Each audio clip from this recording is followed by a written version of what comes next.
There, yeah. Hello. Hello. Shiv Kataria is live. It's coming on LinkedIn.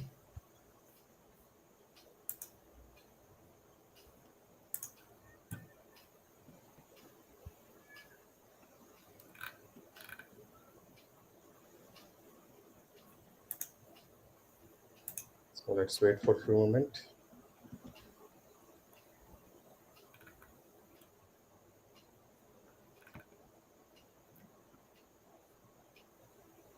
Yeah, I think 49 people have joined. 51.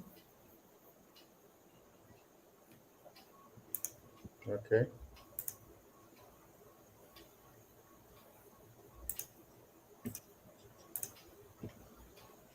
Yeah. Actually, nice to see you here.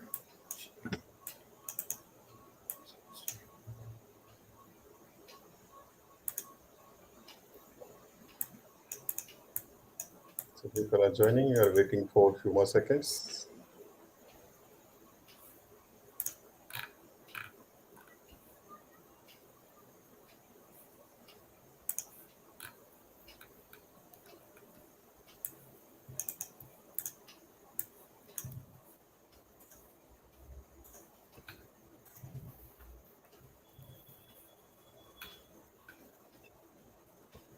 Yeah. Good evening, Mr. Kannan.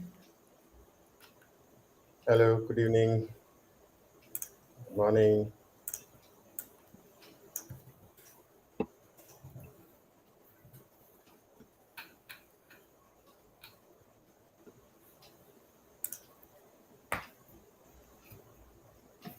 So we have 63, 65.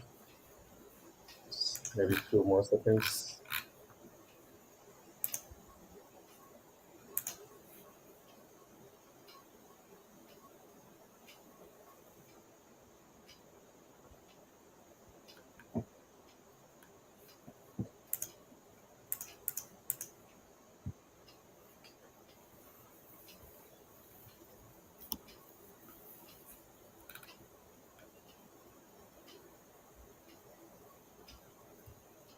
Okay. So I think we have a stable number of people. They are close to 63 people.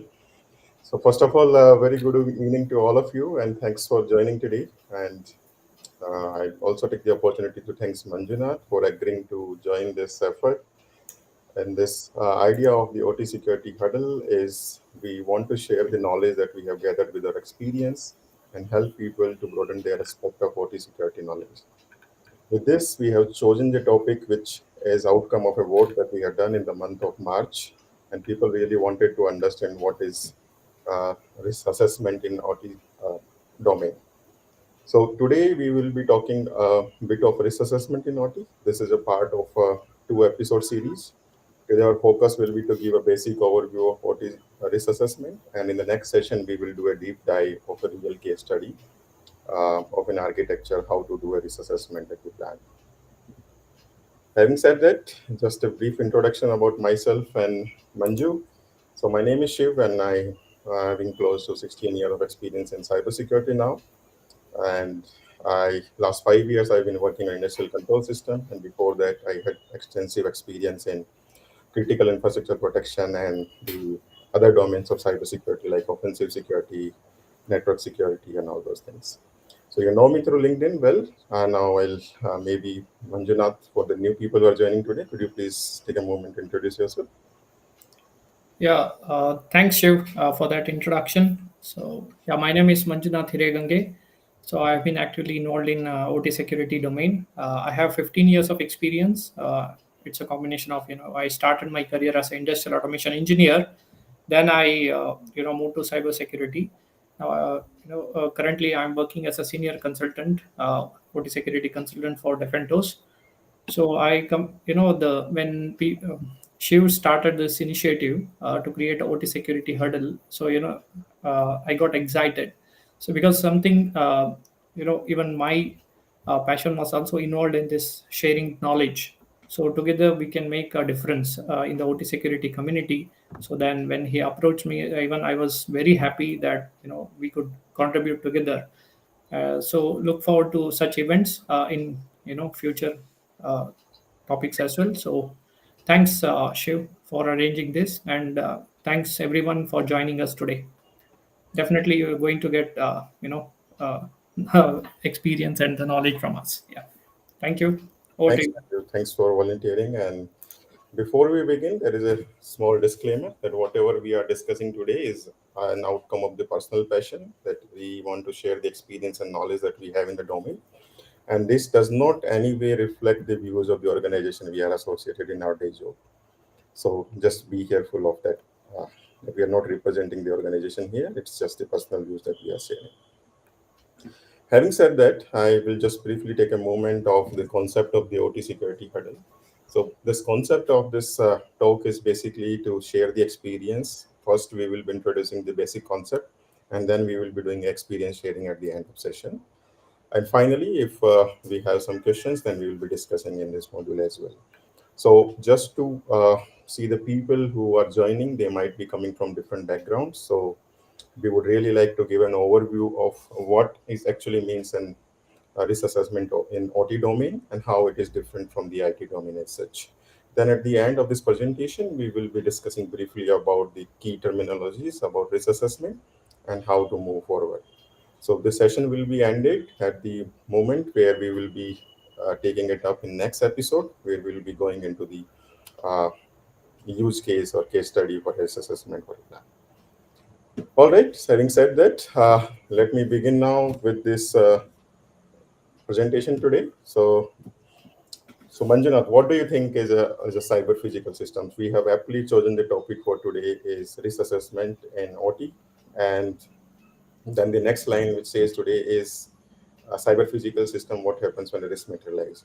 So how do you classify the cyber physical system in your language? Yeah, basically, the cyber physical systems, it was long back, it was coined. It represents basically, it is an integration of our both, the computer elements. When we say that it's a computational elements and the physical processes, and we know that as the system more become more complex and interconnected because of the digital transformation, this physical systems have emerged as a field that allows us for the seamless integration of this computational capability based on the the computer based algorithms with the physical world. That is what we are seeing. And some of the key features includes interactivity. That means you have the computational algorithm which interacts with the physical process basically in real time, so that it leads to dynamic interactions. And then real time sensing, when we say that a lot of sensors, transmitters, you have actuators which requires a lot of the real time sensing for these data, which is crucial for any the system's immediate response. So this is what the one of the key features of this cyber physical system. And then embedded computation. So many CPS, what we have seen is embedded computational units, or microcontrollers that can process data locally, allowing them for a swift reactions. And then one more key feature is network connectivity. The many CPS, I mean cyber physical systems, are connected to the the control network, either to communicate with the other systems, or maybe get updates, or rely any data to the centralized systems. So a few examples, if I want to give, in the energy sector, we talk about smart grids, home energy management systems. And when we are using in the manufacturing, there are industrial robots, digital twin technologies, and in the transportation, there are autonomous vehicles, advanced driver assistance system. These are few, and even pacemakers, wearable health monitors. These are all part of uh, you know and smart infrastructure, smart cities, water distribution. These are a few cyber physical systems examples we could mention, but there are many more such examples we can give. But moving forward, we will discuss about how these systems could be impacted with the because of the more connections. Yeah, Shiv, your thought on this? What do you think? Why this understanding the risk is vital in cyber physical system? Yeah, it's a very basic question that why we at all need to understand the risk for the OT systems. So we often talk about what is the difference between IT, what is the difference between um, compared to the OT industry. So there could be three different elements that we could focus. One could be the impact on safety is very important for cyber physical system. As you mentioned, that the cyber physical system could be an electrical grid, could be a transportation system, it could be healthcare. And recently, you have seen that there are available malwares which can actually change the information of CT scans as well. And in such cases, let's imagine a scenario that somebody is getting CT scanned, and in the result, it shows that there is a tumor in the brain of the person. So then the treatment will be for treating the tumors, and which is rather than doing any help to the patient, it will be damaging the body of the human. So this is directly impacting the safety of the human. Similarly, if you take example of a plant, then there could be n number of safety concerns over there, right? And with these concerns, you really need to understand what are the things that are very important for me to understand to ensure the people who are working in the plant. They might be working with some hazardous chemical. They might be working with some robotic arm that can move 360-degree. I often give this example that there was a movie which I seen recently on Netflix, and in the movie they have taken the robotic arm to twist the head of a person and to kill that. So the same kind of incident can happen in the factory floor as well. So we to understand the risk, it is very important that we understand what are the safety concerns. The second thing is the whole reason why we are having a manufacturing plant is to produce something.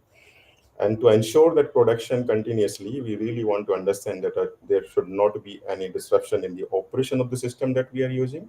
There should not be disruption in the supply chain that we are using. And at the same time, the quality of the product is ensured that we are going to supply for the people. You can take an example of a vaccine which is being produced. So there is an involvement of the industrial control system over there. And if a single quality measure is disrupted, the whole batch that is produced would be discarded. In such cases, it becomes very important that we ensure that the systems are functioning the way they are designed.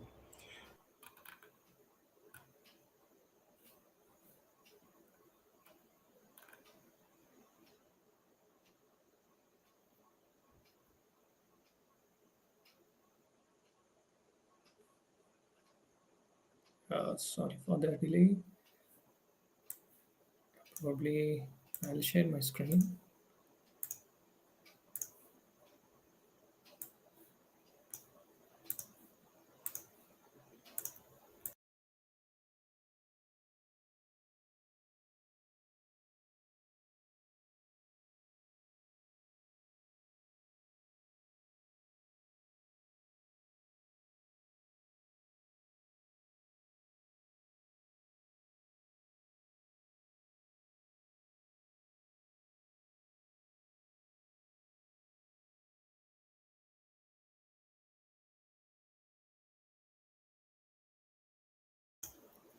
Yeah, sorry for the technical glitch. He will join. Give us a few moments.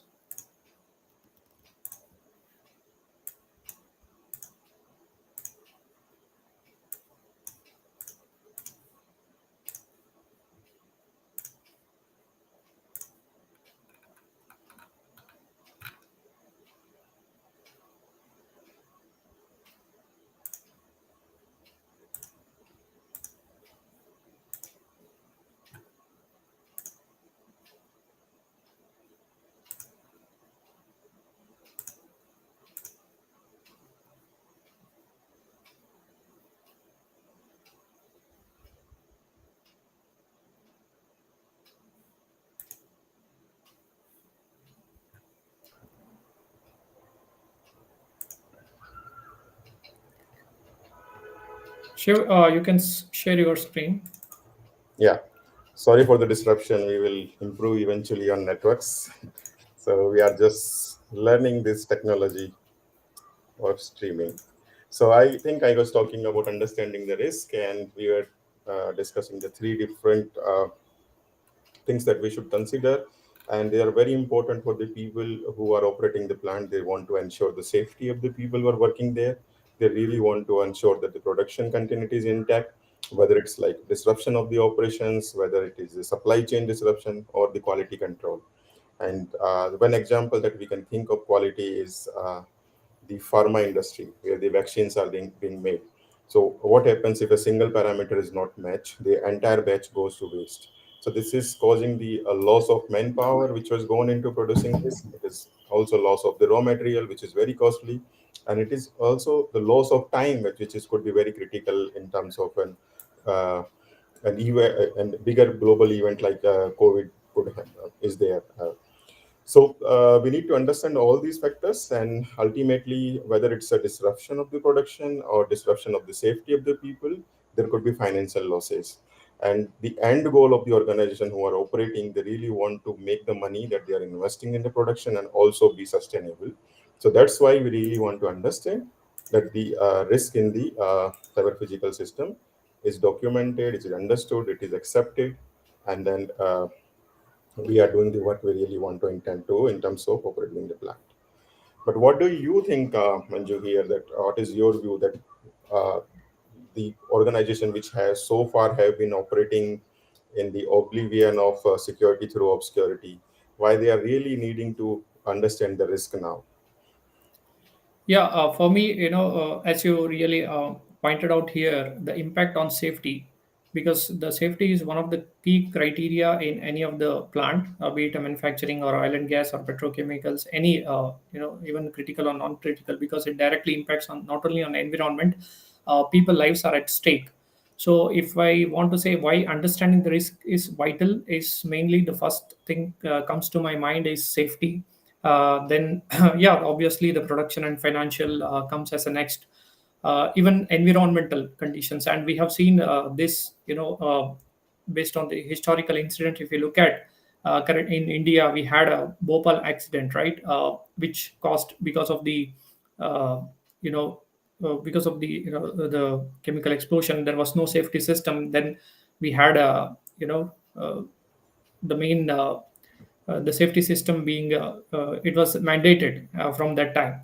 So if I want to recollect, yeah, I think for me the utmost importance for the safety, why we need to understand the risk. Yeah.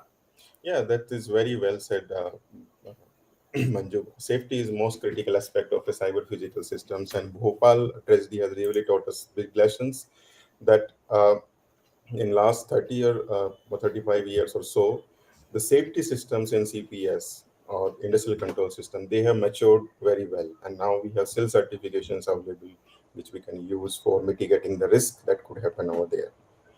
So now we have talked about what is the cyber physical system. We have also discussed why understanding the risk is important. So my next question to you, Manju, is why do you think is the OT risk is different from the IT risk? Yeah, because when we talk about the unique nature of this operational technology or industrial control systems, these systems have that, the requirement to respond within a time frame. The it requires the specific time frame to ensure that the correct performance, as well as any delay on these processes beyond the this particular time, it could result in the failures or maybe undesirable outcomes. And then also the it requires immediate responses. I mean, some system must react immediately in maybe in milliseconds or even microseconds, to changes for their inputs based on the based on the, the reading data. And also it requires synchronization. That means, these systems, basically, it might require the precise timing and the synchronization with other processes and systems. We have seen in the, the chemical industry or petrochemical industry how these feedback systems are quite important. And for example, if we take power grid adjustment for the fluctuating demand in power, right? So in this scenario, as the demand fluctuates, example during the peak hours, where everybody start using, and sudden large energy comes consumption, for example. So these, the grid needs to adapt quickly to ensure the stable power supply. So delay in any adjustments that could lead to, the blackouts or the equipment damages also. And the safety critical functions, when we talk about this, systems whose, the failure or malfunctions that could result in even in loss of lives and people's, that many people who work in the plant. and significantly it may damage the property or even environment. And life dependent system, that means the system on which this human lives directly depend, such as for example medical equipment or aviation control systems, for example. And then environmental protection, so systems the predicting environment from potential hazards like maybe oil spill, the prevention mechanisms. And also the asset production, like ensuring the infrastructural or the valuable assets are safe from harm or damage. For example, let us take one the safety systems in a nuclear power plant. Any malfunction in the nuclear plant, that could lead to a catastrophic consequences, from the radiation leaks to explosions. So these are some of the few examples that we can, when we talk about safety critical functions. And comparison with IT, so the OT always focuses on the physical process, while IT largely deals with any data and the information processing. So whereas in OT directly deal with all your the control and the monitoring of your physical processes. uh, Finally, different security concerns, even though we say that OT always availability is always takes the priority, but for me both are equal, because ultimately when we talk in the security language, confidentiality, availability, integrity, both are, I mean, all three triangles are equally important. But yeah, I mean, availability takes the highest priority because of the the continuation of the process. And also we know that some of the integration challenges, as the industry is growing, there is a always increasing trend to integrate between IT and OT. And this brings the unique challenge, as traditionally always we talk about the OT system which are independently working with different technologies, the proprietary protocol as such. For example, we talked about unified network management, both IT and it in the smart factory. It requires different security for the operational measures. I mean, when we say IT, it always talks about how to handle these IT related stuffs. But when it comes to OT, it always effects on the physical process which endangers lives. So for me, if I conclude, in the unique nature of OT itself, it's on the safety critical functions and the real time requirements. So these two are the major points from my side. Yeah. So apart from this, do you think, Shiv, any other points that need to be added here, which maybe I have missed it? So maybe You based have on your experience. Yeah. you have summarized it very well, and I completely agree that the unique nature of OT. So we have seen that the safety is the most important part, and then we really want to ensure this plant is running. So sometimes what happens is like, let's say a substation is there in the plant which is supplying the power to whole operations, and somebody shuts down the substation either through an network attack or through a physical attack.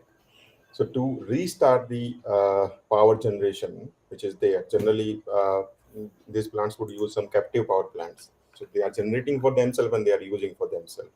And these power plants can be an easy target because if the supply is disrupted, the whole plant will not be able to function. So generally, the restart time might take few hours to maybe tens of hours, and in such cases, your production is disrupted.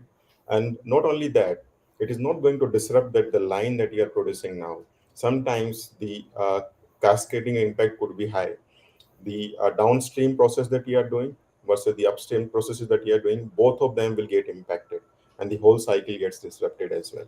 So if you see. One example that I could quote is 2012. One automotive factory got shut down because of a strike by the people who were operating there. And since it is a disruption in the operation, though they have restarted, but to fulfill the order the value that they already had of the vehicle, it took several months or almost 1 year to fulfill that demand. Since the supply chain completely got disrupted, they are not able to get into that. The similar case could also happen when a malware attack is there. So though maybe you're able to recover fast, but still the damage which is there into multiple systems, it might take a few months to few years as well. And one famous example of this is the Sony Corporation attack that happened few years ago, and they literally spent multiple years. Every time they restored their systems, they needed to go back because the malware was literally infecting. Ultimately, they have to remove the old network and get into a new network over there. Yeah. So we understand the difference now, and now the next thing that we will be talking is the importance of risk assessment in OT. So it is just the culmination of the three different points that we have covered. What is the cyber physical system? Why we really need to talk about the OT security, and also uh, how the OT risk assessment are basically different from the IT risk assessment. Now, if you see the importance of understanding doing the risk assessment is basically you ensuring these three big areas. You're ensuring your safety, you're ensuring your continuity of the plant, and you are mitigating the risk that could have on your financial side. How you will do that is you will understand what could be the vulnerabilities that could exist in my plant. So you will go and check how my systems are functioning, whether I am able to understand the weaknesses in my system. And one example could be like if there is a weakness in the water purification facility and this is exploited, then there could be impact like insignificant quantity of the chemical mixture, like they can increase the chlorine mixture into water, and there are such incident that has happened in the past as well. Another important thing when you're doing the risk assessment is understanding the threat landscape. And this is a very big topic. We can actually put up a separate talk on this. But whenever you are doing the risk mitigation or risk assessment, the key element is to understand your adversaries. And how you will start is go and see the historical attack that has happened so far and understand on this particular industry, what were the target group which were attacking the particular industry, and what were the techniques and tools they have used. So when you understand this, then you can correlate with your own organization and then understand, okay, in my operations, these are the 5 or 6 critical areas that I should be focused on to mitigate the threat that exists over there. And third important point is the understanding the consequences of the vulnerability and the threats that do exist over there. In a few moments, we will be talking about the formula of the risk, which basically is the mixture of or the, or the product of, let's say, vulnerability versus threat, as well as the consequences. But now, for now, let's understand the vulnerability, which is the weakness in our system, the threat, which is the adversary who will be targeting our system, and the consequence, which is the impact on the plant, basically that is like harming the human life, safety impacting the safety of the plant. The second one could be damaging the environment. The example that you have quoted, Manju, some time back is the Bhopal's gas tragedy, where the impact was there in the environment, and we still see deformity into the people who born into that region. And third and last is the financial loss over there. So yeah, so for me, these are the important part for assessing the risk. But what do you think, Manju, the importance of the risk in Yeah, OT? always, when we talk to the people who are in the business world, always, the first thing they ask, okay, always they talk in the enterprise risk. So for me, to integrate these risk assessment for the OT, it should not be segregated with it has to be integrated with the business objectives. Then only we can move forward. And the one of the key important parameter here is by conducting the risk assessment, you will know uh, what is your current security posture.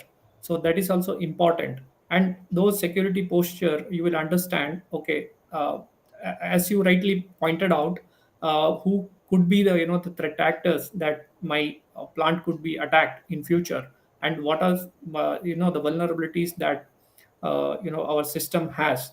And then yeah, based on the the different impacts, like maybe financial or environmental or safety. Yeah, that anyways we will be talking in the coming slides. Yeah, for me, the risk assessment is very important, is a very first step as a when we talk about in the OT security domain. So yes, Shiv.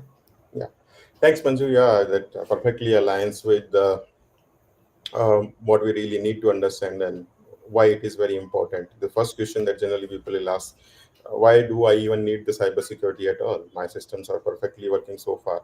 But then we really need to understand that there is a quote basically that the only secure system is you dig down the earth and then you put there and then you put a concrete layer over it, and still I would have doubt. So generally, the industry in the cyber physical systems understood that since they are obscure, they are secure, but that's not the case, specifically after the incident of Stuxnet that happened a few years ago. Okay, so now would you like to talk about the process of risk assessment? Yeah, this is one of the the key questions people ask many times to me. So based on this is not the detailed version, but what we brought is here is I feel it's a shorter version of the process so that people can relate to it. So the first identifying the asset and system is the very important first step, because without knowing the system or the critical assets which you need to protect based on the criticality, so it's always a challenge for any plant. And you can see many a times, probably the input documents or the system architecture, these documents might be missing or missing few important components, and each assets you know are very important. And for example, key machinery in a manufacturing plant, even some of the switches and some of the for example safety systems. For me, for my plant, if I am from oil and gas, I would say that the safety is very critical for me. So what are the vulnerabilities in my system has. So secondly, the threat modeling, this is also one of the key important parameter, so that you take the entire system in your from your plant, and then you conduct the threat modeling to identify what could be the threat scenarios based on these inputs. So this is basically, we have a lot of tools to identify this, and each it depends on the individual uh, the sectors. For example, for oil and gas, the threat vector could be different, and for transportation it could be different. So who is the the threat vector, so that is also important. And then we need to find the vulnerabilities. So you collect all the inputs from the site, or maybe even if you are doing internal risk assessment, there will be a lot of tools available, or maybe you can take one of the critical asset and then identify. If I want to if I want to take for one example, let us say you consider one of the DCS controller, and then you run there is a bug in this firmware is not updated, and which has the vulnerability that this has the vulnerability, which could be easily exploitable. So then so what you will do is you will impact the assess, means basically what could be the consequences if my DCS controller, if some attackers or a threat vector could be exploit this vulnerability, what could go wrong, what is the worst case scenario that you have to identify. Then comes the while conducting the impact assessment, so you will rate your risk. So based on the criticality of the the risk, then you will recommend or what how it could be mitigated. So these are some of the the basic ones. I mean, it's not the detailed ones. We will be talking in depth, like for example what could be the best practices that we can when we say for the risk assessment, what strategy we can adopt.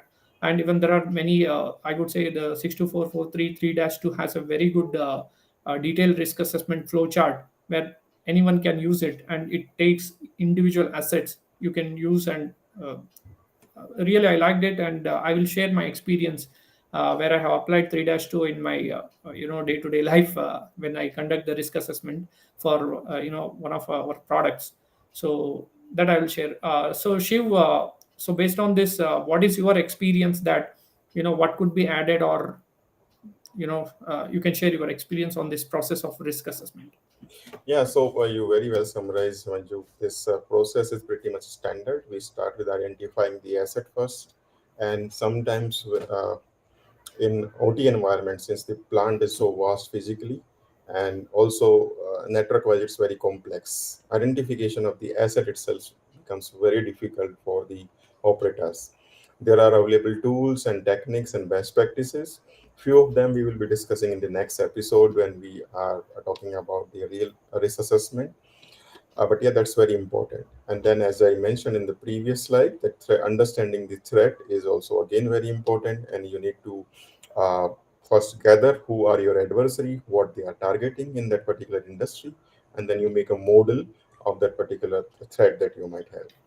Then you go and check the assets which are there in the plant, what kind of weaknesses and vulnerability that do exist over there, and finally you understand and document what if something goes down. So these questions like what would happen if my boiler goes down, what will happen if my rolling mills goes down, and then there could be bigger questions like what would happen if my blast furnace itself goes down.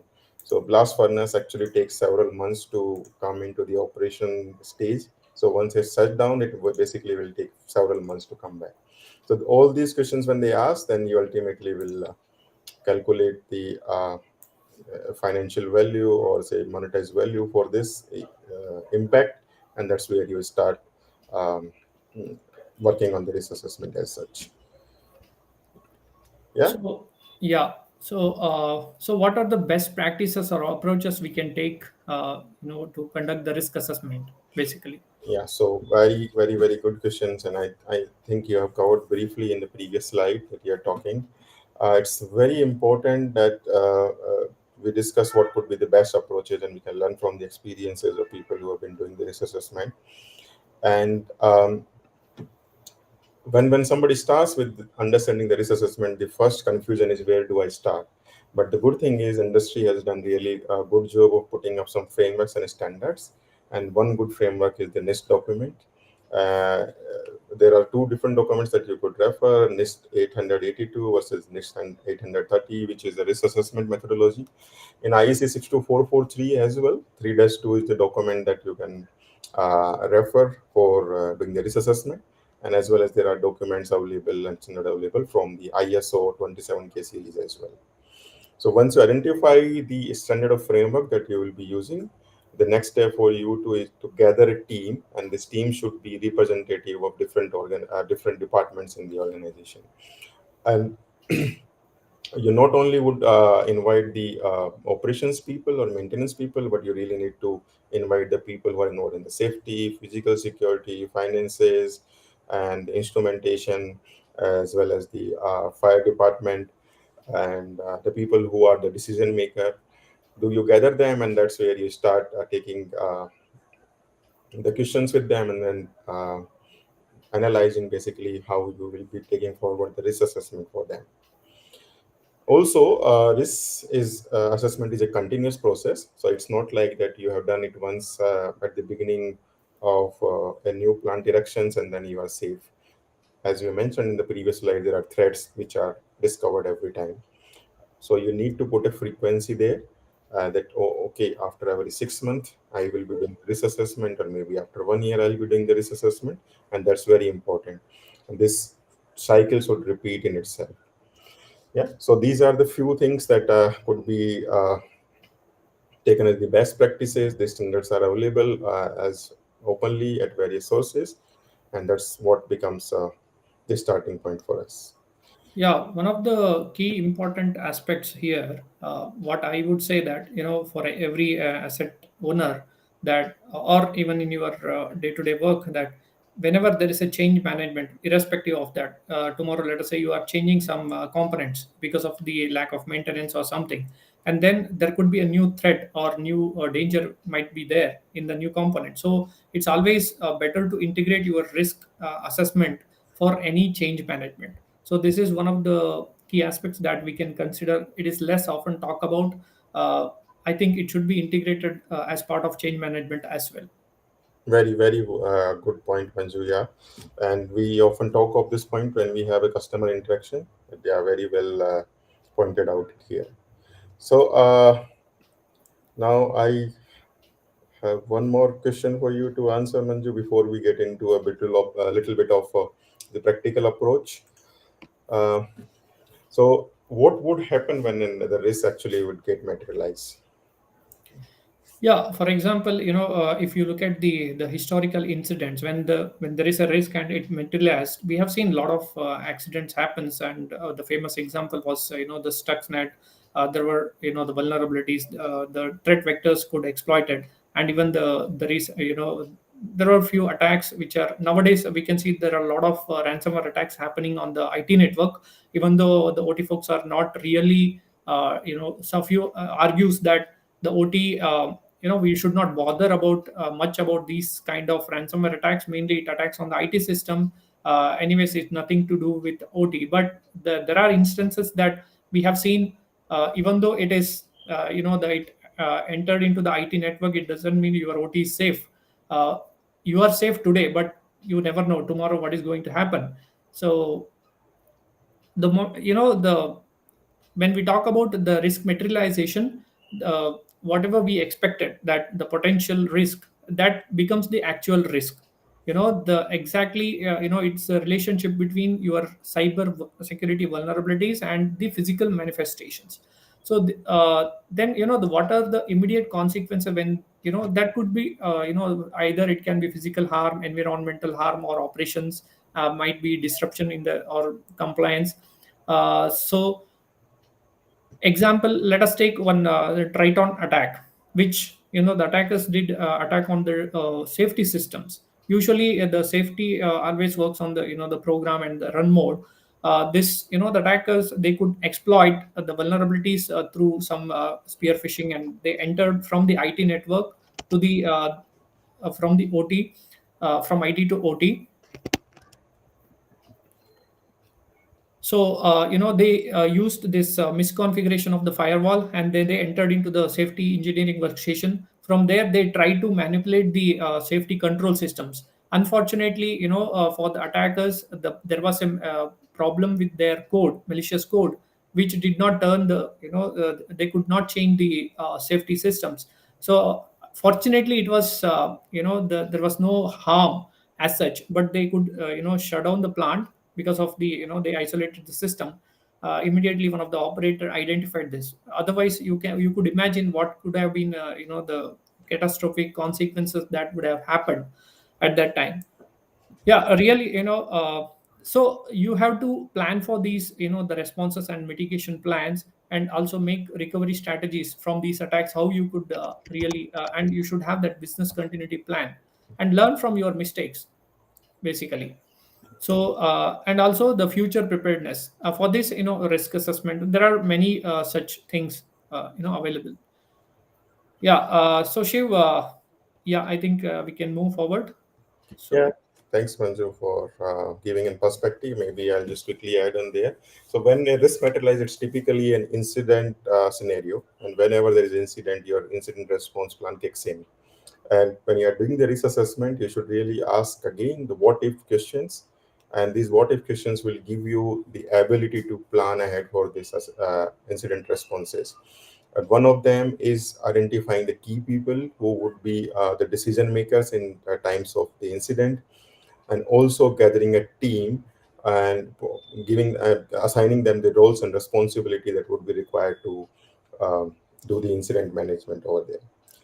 Yeah. So moving forward, we have like close to 15 minutes available to us. So now a bit of theory about the risk. Manju, would you like to take it up? Let's talk a little bit about risk. yeah, as defined in the 62443 standard, or in general, we call the risk is the mathematical equation that threat into vulnerability into consequence.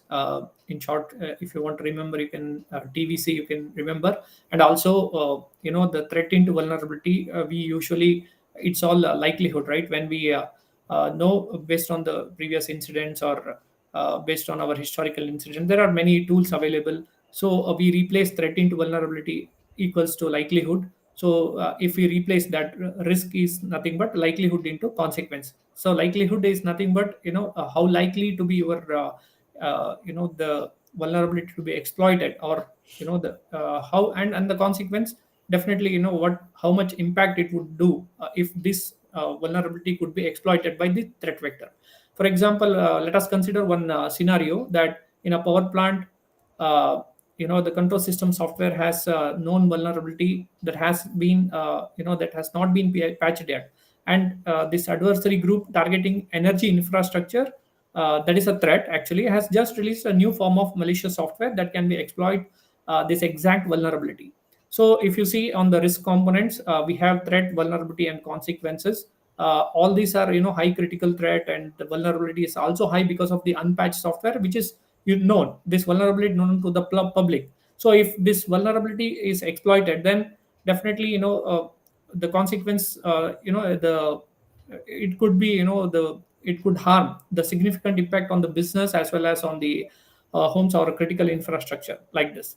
So if you consider the whole formula, the risk will definitely become high. I mean critical. So yeah, this is one such example. But in the next scenario, like this is one of the the risk matrix where you can use it. So many times the question arises when, even though we have the formula, who will define the risk? Like who defines this as a high risk or medium risk? This is one of the matrix that we follow. Uh, it, it depends on the corporate, means each organization. If let us say your organization has different risk priority matrix, and then let us use a 5 into 5 matrix.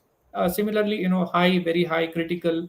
So each organization has its own risk corporate matrix. And then this is one such example where you can see from our previous example.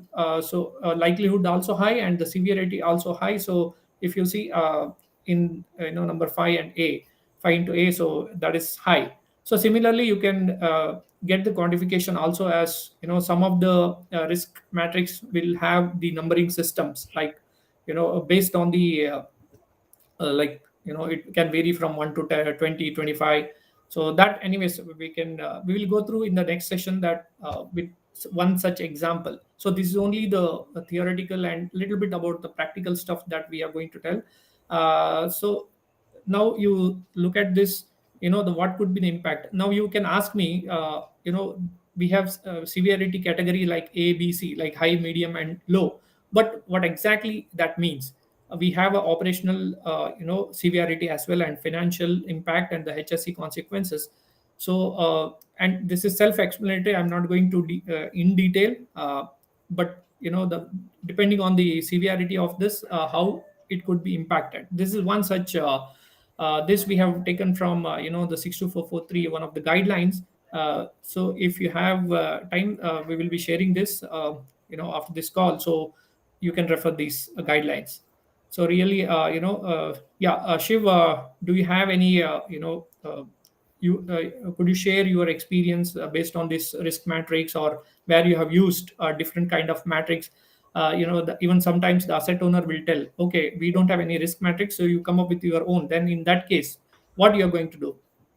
Yeah, so this is a very important thing to understand how you want to make the risk matrix. Really, you want a 3 is to 5 matrix, or you want a 3 is to 3 matrix. It depends on the risk appetite of the organization. In simple words, you can say that if you are having three category, high, medium, low, then you don't have the flexibility to take a decision when your risk falls in between. So that's where you increase the categories. So what if you are putting a cutoff on, let's say, 50% versus 75%? And now the problem is, when there is something which is close to 60, whether you will adopt something which is 50% or 75%, is that kind of dilemma. So that's why you increase the percentage, uh, uh, or the matrix, number of things in the matrix, and take your decision forward. In next episode, we will be doing it a bit of detail of this. How do we increase the number of items in the matrix? But now, in today's call, we have Joe, who is also the head of ISA 99, and he has put up a very important comment here that I would like to highlight. He's mentioning that generally the level 0 devices, which are actually your actuators and your uh, sensors, they are not explicitly covered in the risk assessment, and it's very important to cover them as well. And I was discussing this topic with one of my colleagues few days ago. Let's say there is a hard device which is there at the field. Okay, you are not covering that device in your risk assessment generally, but there are mobile devices that are being used to program those sensors, right? So this is also a one of important risk point that you should also cover when you are doing your risk assessment. It's not only the network connected device that you should consider. You should also consider the unconnected devices which are there in the network. Yeah. So we will be doing a deep dive about all of them. There are very good comments that have come. We have really less time now, so now I will be taking up the questions which are being asked by some of the people. Uh, let's start with this one. So this one is about Palani is asking, when IT and OT systems are interleaved in production area network, what would be the best practice to mitigate risk? Very good question. Manju, would you like to answer this?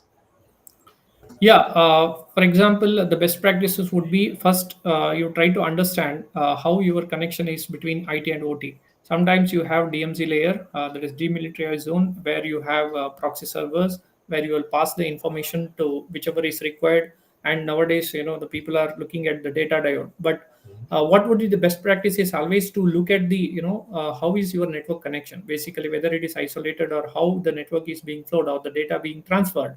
For example, enterprise network always requires some of the key information from the OT network as well. So network segmentation that you need to check, and also the kind of firewall configurations that you need to check. Maybe better you have your separate patch if you have the patch management servers or data historian servers. Better you keep it in a separate zone and then you pass it. Even if someone could come in through the remote access or whatever, then that will at least block the necessary traffic, so they will not harm any OT systems. So that could be my best practice. Yeah, there are many such many other best practices. Maybe it's a different topic altogether. Yeah, Shiv, any other Yes, so this is a yeah. very important question, and I really like that this question is being asked here. The one example that you have given is the typical Purdue model architecture, right? Yes. But I have seen that there may be some networks which are like a single network backbone, and then there are VLANs are created for IT and OT. There could be such scenario that do exist. So there is no physical separation that is happening between your IT network versus OT network, but the logical segmentation that is happening. So again, this the talk is about the risk assessment, and you really need to see what are the risks that could there be because of this two different networks sitting on a single network backbone. What could be your threat vectors, and what if they are materialized? They are not only going to impact your IT service, but immediately they will also be impacting your OT services. Let's take an example that there is a DOS attack happening on one of the access point that is being used for both IT and OT, right? So if there is a DOS attack, then the network connectivity would be disrupted for both the networks at the same time. It's not only like one of the network that is getting impacted. Yeah. So the next question is from Bharati. She is asking, what are the specific tools we can use to understand the vulnerability in the OT legacy systems? Yes, Manju.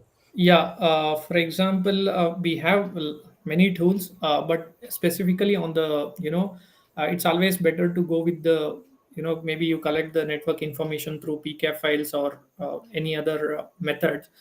Then you bring it to your, maybe your office environment and then you run. For example, Wireshark is there, Nmap you can use, and there are some Tofino, industrial some security solutions are available. Nessus scanning is there, but no active scanning tools are allowed in your any on environment. For example, it's not only about legacy system but even in the new industrial systems. And suppose if you are able to integrate the IDS, intrusion detection system, in your plant, then even that could be useful for it, retrieving all the data on your network. So specifically for legacy system, I would say not many tools are available in the market which could really understand their proprietary protocols, because when we say legacy system, it could be running from past 20-25 years. So then really these whether the particular vendor is having the capability to extract those information, that is also but what I felt is, based on my experience, I think most of the uh, tools which are available in the market right now, I think it has the capability to detect all this. uh, yeah. Yeah, I'm Shiv? also Yeah. seeing some of the people are already answering the question there. So this is really good thing that we are collaborating here. We are not the only one who was talking on the topic. Yes, there are a few comments, Manju. Maybe I'll just display them here. Yeah. Okay. Yeah. So there is one user who is saying that during the next session, you can cover risk assessment and mitigation of legacy systems, where in general upgrade recommendation are times very costly due to compatibility concerns, and organizations are somewhat hesitant for such investments. Yeah, definitely, we will be taking a use case, and it makes sense to start with the legacy systems because generally, legacy are the top of the town. When you start comparing the IT OT, it's goes into the legacy systems. Nobody's talking about the greenfields now, even though they have their own challenges and risk as well. Then there is a question for risk assessment: which IT skills are required for OT people? Manju, you want to take this? Yes. For example, so really, if you know how to do threat modeling, that is one such skill. But really, if you know how to handle all your basically IT skills, when I say you should have strong networking background, the basic. I mean, it's not necessary that because not many intelligence is done through many tools nowadays, but you should understand the basic network, like when you have the when you get the pcafl for example, you should understand what is there, what if you have that networking skills, which is very must, and also how to read that. Maybe you should have strong network background to have to conduct the risk assessment, as well as how to collect this threat intelligence tool, how to use it. So these two are the major ones. From there, all other are publicly available, like nvd. If you go, vulnerability tools are available, you can easily find out. But majorly, if I want to tell, the major skills are, the network security and the threat intelligence are very much required for this conducting risk assessment. Yeah, so there is one more question maybe we can take, and then maybe we'll compile the questions and then try to answer them through our post on LinkedIn. Why active scanning is not allowed in OT? So this is very straightforward. So um, specifically in case of legacy systems, the systems were designed to do some specific operations for the plant. They were not designed to take the network loads or address to the queries that you will be doing as an active assessment. So I would not say that it is not allowed, but you really need to understand what impact an active scanning can have on the system. If you are throwing an nmap command without any specific switch, then it might actually choke the network and the system will give you denial of service. So that's why generally the customers are apprehensive and they will not allow you to do an active scan of the OT network. Even though it is recommended that even if it's the shutdown time or maintenance period, they should do the active assessment as well to understand the weaknesses in the network and the system. Yeah, with this, we will now be closing for today. Any closing remark from you, Manju? Yeah, I think since we did after a long time, maybe there was some technical glitches, but we will overcome with this. And also, finally, we could do some live sessions. So we will give much more practical aspects of it. Today, we wanted to cover the theoretical part of this risk assessment, but definitely in the next session, you are going to have a hands-on that we will be displaying on the screen, and then at least you can take note of it and come with good number of questions. And it's always good to see the industry veterans and the ISA 99 committee leader itself has commented this, and it's good to see the people's engagement on this program. I think moving forward, definitely we'll consider all these questions. Maybe probably we can publish it as FAQ also through LinkedIn program or through OD Security Huddle. Yes. Over Okay. to you. Yeah. Thank you. Uh, Yeah. So thanks, Manju. Thanks for joining today. Yeah. I really look forward to next session. And people who are online, please do submit your comments, your feedbacks for the sessions. We really look forward to listen from you. Also, just a final note, we will be organizing a virtual meet on 15th, and then we are also planning a physical meet in Bangalore. This is just to meet the people in the community and organize some informal discussions with the people and share our experiences. So if you're interested, then there is a link which is floating on the screen. you can just go there and then register for this offline meetup or the online meetup, whichever you want. Yeah, with this, we are closing for the day, and we look forward to meet you very soon with the next session where we will be doing the hands-on risk assessment for an architecture of OT.